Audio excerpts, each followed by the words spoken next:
Kapag alam kong pinaplastic ako, pinaplastic ko din. Hindi ako papatalo, maldita ako eh. Ito ang masasabi ko dyan, mga kahugot, kaya makinig ka. Sa mundong ito, hindi natin maiiwasan ang mga pagkakataon na tayo ay mapaplastic o magiging maldita. Ito'y natural na bahagi ng ating pagkatao bilang mga individual. May mga pagkakataon na tayo'y nagiging plastic dahil sa iba't ibang kadahilanan at may mga oras din na tayo'y nagiging maldita upang ipagtanggol ang ating sarili. Sa madaling sabi, hindi tayo perpekto at ito'y totoong buhay. Una sa lahat, ano nga ba ang ibig sabihin ng pagiging plastic? Ito ay ang pagpapakita ng hindi totoong pagkatao o damdamin. Sa ilalim ng mga ngiting nagmumula sa labi, may mga taong nagtatago ng kanilang tunay na opinyon at intensyon.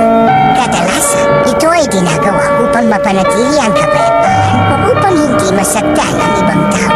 Hindi rin ito bago sa atin, sapagkat marami sa atin ang nagiging plastic sa ilalim ng iba't ibang sitwasyon. Ngunit bakit nga ba tayo nagiging plastic?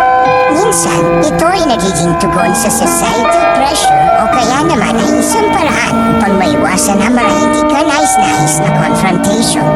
Ito ay isang uri ng adaptation, lalo na kung alam natin hindi natin kayang harapin ang mga sitwasyong ito ng direkta. Kapag tayo naman ay nagiging maldita, ito'y maaaring dahil sa ating nararamdaman na hindi tayo dapat apihin o iulkan ng iba. May mga oras na ito ang nagiging depensa natin, isang paraan upang ipakita sa iba na hindi tayo basta-bastang tatahimik na lang. Ang pagiging maldita ay isang uri ng pangangalaga sa ating sarili at pagsasalita ng ating mga damdamin. Hindi natin kailangang katakutan ng mga pagkakataong tayo ay nagiging plastic o maldita. Ito ay bahagi ng ating pagiging tao at ng ating paglalakbay sa buhay. Ang mahalaga ay nasa tamang pagkakataon at sitwasyon natin ito ginagamit. Kung nagiging plastic tayo sa ilalim ng mga kaibigan o kasamahan, maaari nating suriin kung bakit natin ito ginagawa.